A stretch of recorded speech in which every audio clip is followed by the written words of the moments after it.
মুসলমান হওয়ার আগে ওনার নাম ছিল আব্দুল উজ্জা, কিন্তু নবী সম্পর্কে জানার পরে, ইসলাম ধর্ম সম্পর্কে জানার পরে আব্দুল উজ্জা ইসলামের প্রতি আসক্ত হয়ে যায়, নবীর প্রতি আসক্ত হয়ে যায়, নবীর প্রেমে পড়ে যায়, নবীর ভালোবাসায় আসক্ত হয়ে যায়। আব্দুল উজ্জা যুবক, কোন ফ্যামিলির সন্তান? মুসলমান আব্দুল উজ্জা ছোট্টবেলা বাবাকে হারায়, বাবাকে হারাইয়া এতিম হয়ে যায়। বাবা দুনিয়া থেকে বিদায় হওয়ার পরে চাচার কাছে লালিত পালিত হন। চাচা বড় ধনী মানুষ, অনেক বড় ব্যবসায়ী, চাচা অনেক বড় ব্যবসায়ী। ভাতিজা আব্দুল উজ্জাকে খুব ভালো করে আদর যত্ন করে লালন পালন করেছেন। আব্দুল উজ্জা এমন চাচার ভাতিজা, এমন ধনী মানুষ। আব্দুল উজ্জা সকাল বেলা এক সেট নতুন কাপড় পরিধান করে, বিকাল বেলা আরেক সেট নতুন কাপড় পরিধান করে, এমন বাবার সন্তান। সুবহানাল্লাহ বলবেন না? এমন বাবার সন্তান আব্দুল উজ্জা। মুসলমান ইসলাম সম্পর্কে জানার পরে, বুঝার পরে এই বালক আল্লাহর নবীর দরবারে চলে গেছে, যা বলে ইয়া রাসূলুল্লাহ, ইয়া হাবিবাল্লাহ, নবী গো, ওগো আল্লাহর হাবিব, আমি ইসলাম সম্পর্কে জানতে পেরেছি, বুঝতে পেরেছি, আপনাকে আমার বড় ভালো লাগে গো নবী, ইসলাম ধর্ম আমার কাছে বড় ভালো লাগে নবী গো। আমি আর কাফেরে থাকতে চাই না, মুশরিক থাকতে চাই না, এই মুহূর্তে আপনি আমার কালেমা পড়ে মুসলমান বানায়া দেন। সঙ্গে সঙ্গে আব্দুল উজ্জা কালেমা পড়ে মুসলমান হয়ে গেছেন। এবার আল্লাহর নবী বললেন, বাবারে, তোমার নাম হলো আব্দুল উজ্জা, এটা মুসলমানদের নাম নয়, তোমার নামটা একটা মূর্তির নামের সাথে মিশানো। ওরে বাবা, এটা মুসলমানের নাম হতে পারে না, আমি তোমার একটা নাম রেখে দেই। আল্লাহর নবী নাম রেখে দিলেন আব্দুল্লাহ। নাম কি? আব্দুল উজ্জা থেকে পরিবর্তন হয়ে বালকের নাম হয়েছে আব্দুল্লাহ। নাম কি হয়েছে? আরো জোরে কোন নাম কি হয়েছে? নাম এবার হয়েছে আব্দুল্লাহ। এবার নাম রাখা হয়েছে আব্দুল্লাহ। আব্দুল্লাহ এবার কালেমা পড়ে মুসলমান হওয়ার পরে নবীর দরবারে আসা যাওয়া করে, নবীর দরবারে আসা যাওয়া করে।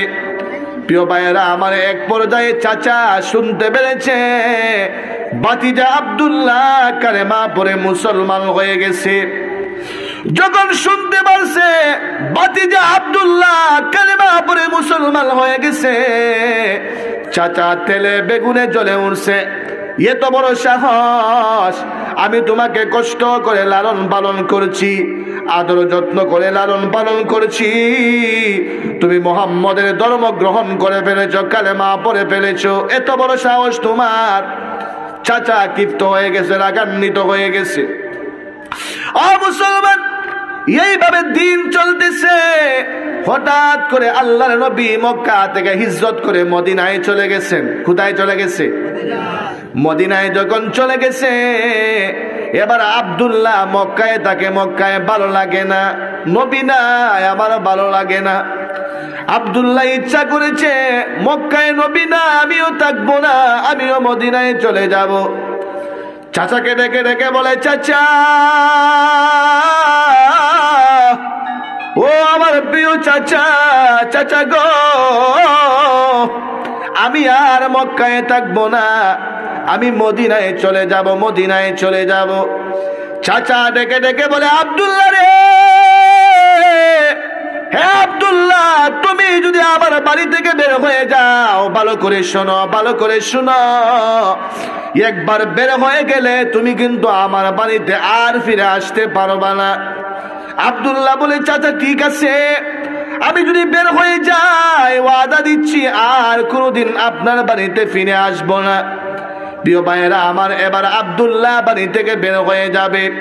চাচা ডেকে ডেকে বলে, ভাতিজা রে, তোমাকে আমি গাড়ি দিয়েছি, বাড়ি দিয়েছি, আমি অনেক সম্পদ তোমাকে দিয়েছি, আমার দেয়া যত সম্পদ আছে সমস্ত সম্পদ গুলো তুমি আমারে বুঝায়া দাও। আব্দুল্লাহ বলে, চাচা, ইমানের জন্য আমি সব বিলিয়ে দেব। ইমানের জন্য আমি, আপনি যে সম্পদ আমাকে দিয়েছেন সব দিয়ে দিব, কিন্তু ইমান ছাড়তে পারবো না। আল্লাহু আকবার। হযরতে আব্দুল্লাহ সব বিলায়া দিছে, সব বিলায়া দিছে, সব চাচাকে দিয়া দিছে। এবার বাড়ি থেকে বের হয়ে যাবে, গায়ের মধ্যে একটা পাঞ্জাবি, পরনে আছে একটা লুঙ্গি। চাচা ডেকে ডেকে বলে, আব্দুল্লাহ রে, তোমার গায়ের মধ্যে যেই পাঞ্জাবিটা আছে এই পাঞ্জাবিটাও আমার টাকায় কিনা, দে, আমার বাড়ি থেকে বের হয়ে যাবে, পাঞ্জাবিটাও খুলে দিয়ে যা। আব্দুল্লাহ বলে, চাচা আপনি যদি আমার শরীরের পাঞ্জাবিটাও খুলে নিয়ে যেতে চান আমার কোনো বাধা নাই গো চাচা, নেন, আমি খুলে দিয়ে দিলাম, নেন, নিয়ে নেন। এবার আব্দুল্লাহ শরীরের জামাটা খুলে দিয়া মদিনার দিকে রওনা হয়ে যায়। এবার চাচা ডেকে ডেকে বলে, হ্যাঁ আব্দুল্লাহ, আব্দুল্লাহ রে, তোমার পরনের মধ্যে যে লুঙ্গিটা আছে এই লুঙ্গিটাও আমার, আমার টাকায় কিনা। ওরে আব্দুল্লাহ, তুমি যদি চলে যেতে চাও তোমার পরনের লুঙ্গিটাও আমাকে দিয়ে যেতে হবে। ও মুসলমান, আব্দুল্লাহ আবার চাচার কাছে কাকুতি মিনতি করে চাচার কাছে জোর হাতে আবদার জানায়, বলে, চাচা গো, আপনার কাছে আমি ভিক্ষা চাই। ও গো চাচা, মেহেরবানি করিয়া লুঙ্গিটা আমারে একটু হাদিয়া দেন, লুঙ্গিটা আমারে ভিক্ষা দেন, আমি যেন আমার লজ্জাস্থানটারে ডাকতে পারি গো চাচা। চাচা ডেকে ডেকে বলে, আব্দুল্লাহ না, তোমাকে লুঙ্গি দেওয়া যাবে না, তুমি আমার ধর্ম মানো নাই, আমার কথা শুনো নাই, তুমি মুহাম্মদের ধর্ম গ্রহণ করেছো। ওরে আব্দুল্লাহ, না না, তোমাকে লুঙ্গিটাও দেয়া যাবে না। ও মুসলমান, এবার আব্দুল্লাহ লুঙ্গিটাও, এবার আব্দুল্লাহ বাধ্য হয়েছে লুঙ্গি দিয়া দিতে। চাচাকে ডেকে ডেকে বলছে, চাচা আপনি আমার লুঙ্গি নিয়ে নিলে হয়তো আমি দুনিয়ার মধ্যে কিছু সময়ে লজ্জা পাবো। ওগো চাচা, এই কিছু সময়ে লজ্জা পাওয়ার কারণে আমি ঈমান ছাড়তে পারি না, কেননা দুনিয়ার মধ্যে সামান্য সময়ে যদি আমি উলঙ্গ থাকি, লজ্জা পাই, জান্নাতের মধ্যে মহান আল্লাহ আমাকে জান্নাতের লুঙ্গি পরায়া দিবে। প্রিয় ভাইয়েরা আমার, হযরত আব্দুল্লাহ লুঙ্গি কুইলা দিয়া দিছে, ঈমান ছাড়ে নাই। আল্লাহু আকবার। লুঙ্গি কুইলা দিয়া দিছে, লুঙ্গি কুইলা দিয়া এবার আব্দুল্লাহ হাত দিয়া লজ্জাস্থানটাকে ডাকছে, হাত দিয়া লজ্জাস্থানটাকে ডাইকা এবার মদিনার দিকে রওনা হয়ে গেছে। আগে মায়ের বাড়িতে গেছে, মায়ের বাড়িতে যাইয়া মাকে ডাক দিয়েছে, মা গো তুমি আছোনি, গোরো আছোনি? ও মা, আপনার যুবক সন্তান, আজকে আপনি মায়ের সামনে এইভাবে দাঁড়ানোর কথা না গো মা। ও গো মা, আমি বিপদের সম্মুখীন হইয়া আপনার দরবারে আসছি। মা গো, ঈমান গ্রহণ করার কারণে, ইসলাম গ্রহণ করার কারণে আমার চাচা আমাকে যা দিয়েছিল সম্পত্তি সব নিয়ে গেছে, এমনকি আমার শরীরের জামাটাও নিয়ে নিছে। শুধু জামা না গো মা, আমার পরনে যে লুঙ্গি ছিল আমার চাচা ঈমান গ্রহণ করার কারণে লুঙ্গিটাও নিয়ে নিছে। মা, নিরুপায় হইয়া আমি আপনার বাড়িতে চলে আসছি। মাগো, আপনার কাছে কোনো পুরাতন কাপড় আসেনি, আমাকে দিবেন। এই পুরাতন কাপড়টা দিয়ে আমি আমার লজ্জাস্থানটাকে কোন রকমে ডাইকা আমি যেন নবীর দরবারে পৌঁছাতে পারি। প্রিয় ভাইয়েরা আমার, মা ঘর থেকে নতুন কাপড় বের করে দিচ্ছে। মা ঘর থেকে পুরাতন দুইখানা কাপড়ের টুকরা বের করে দিছেন। আব্দুল্লাহ এই কাপড় দিয়ে কোন রকমে লজ্জাস্থানটাকে ঢাকা মদিনার দিকে রওনা হয়ে গেছে। কনকনে শীত, রাস্তাঘাট ছিল না। আব্দুল্লাহ কনকনে শীতের মধ্যে কাপড় নাই, কষ্ট করে করে কোন রকমে যাইয়া মদিনায় পৌঁছে। গভীর রাতে যাইয়া আব্দুল্লাহ মদিনায় পৌঁছেছে, গভীর রজনীতে যাইয়া পৌঁছেছে। মদিনায় পৌঁছিয়া মসজিদে নববীর একটা কুটির মধ্যে হেলান দিয়া দাঁড়ায় আছে। কনকনে শীত কাঁপতেছে, কাঁপতেছে আর দাঁড়ায় রইছে, গুজা হয়ে দাঁড়ায় রইছে। গভীর রাতে মায়ের নবী তাহাজ্জুদের নামাজ পড়ার জন্য উঠছেন। ওইটা তাকায় দেখেন একটা কুটির সামনে একটা যুবক শীতে কাঁপতেছে, গুজা হয়ে দাঁড়ায় রইছে। আল্লাহর নবী ডেকে ডেকে বলেন, কে রে? গভীর রাতে তুমি এইভাবে দাঁড়ায় রইছ আর কনকনে শীতের মধ্যে কাঁপতেছ, কে তুমি? তোমার পরিচয় দাও। আব্দুল্লাহ পরিচয় দেয়, নবী গো আপনি আমাকে চিনেন না, আমি হলাম আব্দুল্লাহ। আল্লাহর নবী বললেন, তুমি কোন আব্দুল্লাহ? আব্দুল্লাহ পরিচয় দেয়, নবী গো যার নাম পরিবর্তন করে আব্দুল উজ্জা থেকে আব্দুল্লাহ রেখেছিলেন, আমি হলাম সেই আব্দুল্লাহ গো নবী। আল্লাহর নবী বললেন, আমার আব্দুল্লাহ তো এমন অবস্থা হওয়ার কথা না, কেননা আমার আব্দুল্লাহ তো ওই বাবার সন্তান, ওই চাচারা ভাতিজা যারা অনেক বড় ধনী মানুষ, অনেক বড় ধনী মানুষ, অনেক বড় ব্যবসায়ী। আমার আব্দুল্লাহ তো এমন হওয়ার কথা না। এবার আব্দুল্লাহ বলছে, ইয়া রাসূলুল্লাহ, ইয়া হাবিবাল্লাহ, নবী গো ঈমান গ্রহণ করার কারণে, ইসলাম গ্রহণ করার কারণে, ওগো আল্লাহর নবী কালেমা গ্রহণ করার কারণে আমার চাচা আমাকে যেই সম্পদ দিয়েছিল সব সম্পদ নিয়ে গেছে। শুধু সম্পদ না গো আল্লাহর নবী, আমি যখন বাড়ি থেকে বের হয়ে যাব এমত অবস্থায় আমার চাচা আমার গায়ের মধ্যে যেই জামাটা ছিল জামাটাও নিয়ে নিছে। ওগো আল্লাহর নবী, শুধু জামাটা, আমার চাচা আমি যখন বাড়ি থেকে বের হয়ে যাব আমার পরনে যে লঙ্গি ছিল, ওগো আল্লাহর নবী পরনের লঙ্গিটাও নিয়ে নিছে। আব্দুল্লাহর এই বর্ণনা শুনে নবী আর চোখের পানি আটকে রাখতে পারে না। আল্লাহর নবীও চোখ দিয়া পানি ছেড়ে কান্না শুরু করে দিচ্ছে। আল্লাহর নবী ডাকায়, রে আব্দুল্লাহ আয় আমার কাছে আয়। আল্লাহর নবী হুজরা মুবারকের ভিতরে ঢুকছে, দুই কানা জামা নবীজি বাইর করছে। আল্লাহর নবীর ব্যবহৃত দুইখানা জামা বের করে আব্দুল্লাহকে বলে, নে রে আব্দুল্লাহ নে, এই দুইখানা কাপড় আমার ব্যবহৃত কাপড় আমি তোমাকে দিলাম, আজকে থেকে এই দুইখানা কাপড় তুমি ব্যবহার করবা। প্রিয় ভাইরা আমার, আব্দুল্লাহ কাপড় হারাইছে, আল্লাহ সম্মানিত কাপড়ের ব্যবস্থা করে দিছে। কথা কোন ঠিক ঠিক না? নবীজির ব্যবহৃত কাপড় পাওয়ার জন্য সাহাবায়ে কেরাম কত পাগল ছিলেন, কত চেষ্টা করেছেন, কত মুজাহিদা করেছেন, কিন্তু কেউ পায় নাই। একমাত্র আব্দুল্লাহর ভাগ্যে জুড়েছে মায়ার নবীর ব্যবহৃত কাপড়। কথা কোন ঠিক ঠিক না? প্রিয় ভাইয়েরা আমার, আগে আব্দুল্লাহর নাম ছিল আব্দুল্লাহ, এখন নামের সাথে আরেকটা টাইটেল লাগছে, আব্দুল্লাহ জুল বাজাদাইন। সুবহানাল্লাহ। ও মুসলমান, আব্দুল্লাহ কাপড় হারাইছে, আল্লাহ আব্দুল্লাহর জন্য উন্নত মানের মর্যাদাশীল কাপড়ের ব্যবস্থা করে দিছে। কথা কোন ঠিক ঠিক না? প্রিয় ভাইয়েরা আমার, এইভাবে যারাই ধৈর্য ধারণ করবে, সবর করবে, মহান আল্লাহ তাকে সম্মানিত করবে। প্রিয় ভাইয়েরা আমার, এবার আব্দুল্লাহ মদিনায় বসবাস করেছেন, মদিনায় বসবাস করেছেন, মদিনায় বসবাস করেছেন।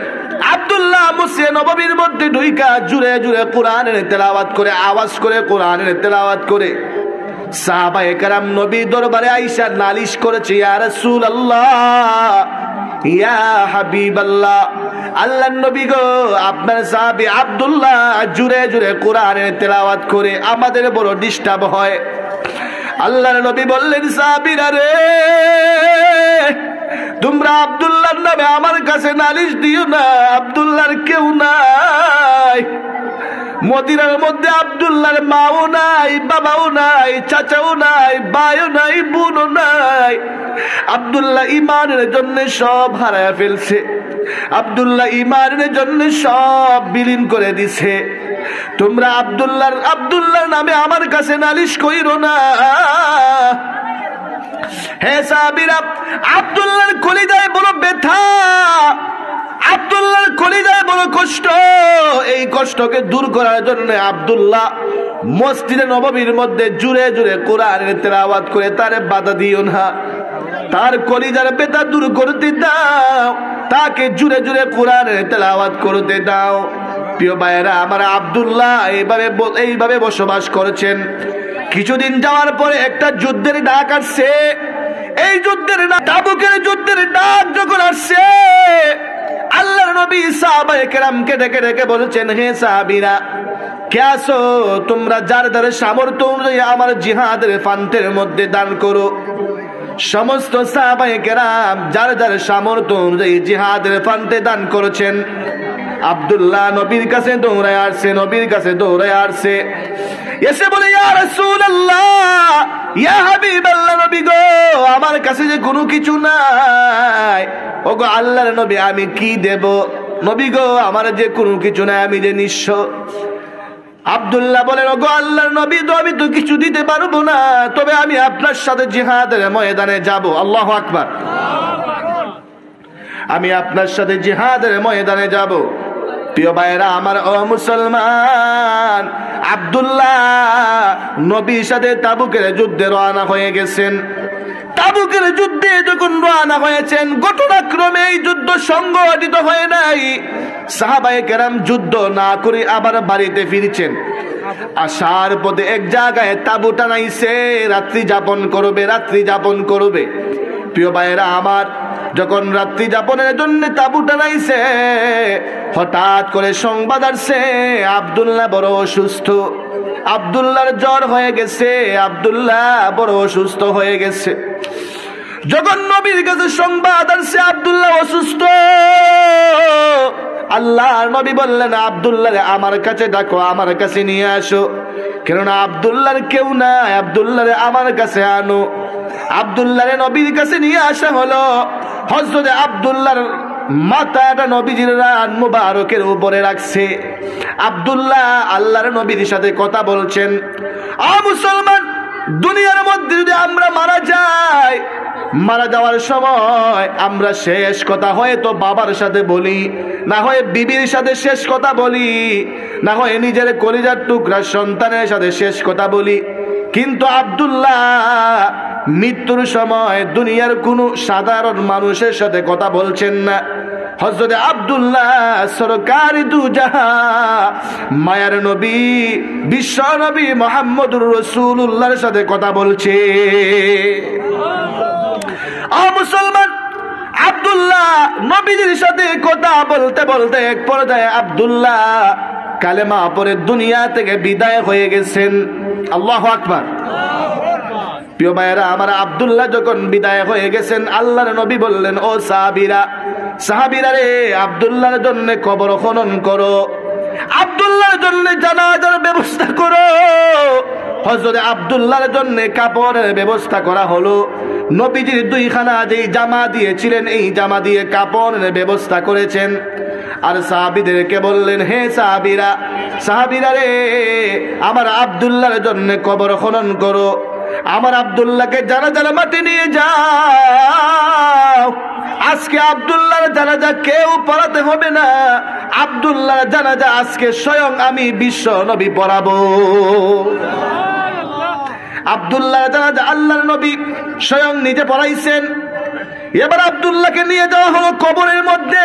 আব্দুল্লাহকে কবরের মধ্যে রাখা হবে, কিন্তু আব্দুল্লাহর যে কেউ নাই। কবরে রাখার সময় কারো বাবা নামে, কারো ভাই নামে, কারো সন্তান নামে, কিন্তু কবরের মধ্যে নামার মতো আব্দুল্লাহ তো আত্মীয় স্বজন কেউ নাই, বাবাও নাই, ভাইও নাই, চাচাও নাই, কে নামবে? আল্লাহর নবী বললেন, হে সাহাবীরা, মদিনা আব্দুল্লাহর কবরে নামার মতো কেউ নাই, কে নামবে? আব্দুল্লাহর কবরে কেউ নামতে হবে না, আব্দুল্লাহর কবরে আমি বিশ্ব নবী নামবো। আল্লাহর নবী আব্দুল্লাহর কবরের মধ্যে নামছে। নাইবা বলতেছে সাহাবীরা রে দে আব্দুল্লাহরে আমার হাতের মধ্যে উঠায়া দে, দে আব্দুল্লাহরে আমার হাতে উঠায়া দে। সাহাবায়ে কেরাম আব্দুল্লাহ রাদিয়াল্লাহু আনহুকে নবীর হাতের মধ্যে উঠায়া দিছে। আল্লাহর নবী আব্দুল্লাহরে কবরে রাইখা দুইটা হাত আকাশের দিকে উঠায়া দিছে। আকাশের দিকে উঠায়া বলে, হে আল্লাহ, আমি আমার আব্দুল্লাহর প্রতি রাজি আর খুশি হয়ে গেছি। ওগো আল্লাহ, আপনিও আব্দুল্লাহর প্রতি রাজি আর খুশি হইয়া যাও।